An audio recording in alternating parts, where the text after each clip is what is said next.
नमस्ते दोस्तों, प्रणाम और मेरे चैनल में आपका स्वागत है। एक हम लोग गाली गीत सुनाने जा रहे हैं। आप लोग को अच्छा लगे तो लाइक सब्सक्राइब कीजिए, कमेंट बताइएगा। काहे काहे समाधि साले दिलदार रसिया, काहे काहे समाधि साले दिलदार रसिया, काहे काहे बरियतिया साले दिलदार रसिया।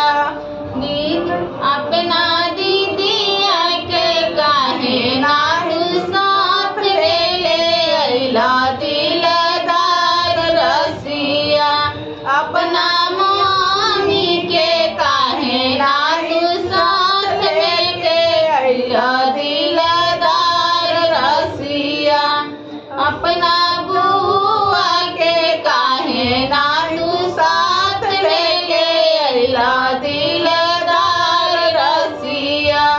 दीदिया वो तो बड़ी दीदिया सरल बड़ी दीदी को सरल बड़ी दिलदार रसिया। दीदिया वो तो बड़ी दीदिया सरल बड़ी दीदी को सरल बड़ी दिलदार रसिया। यही बस्ती के बाजार में लुटावत बड़ी दिलदार रसिया, यही बस्ती के बाजार में लुटावत बड़ी दिलदार रसिया। काहे काहे समाधि साले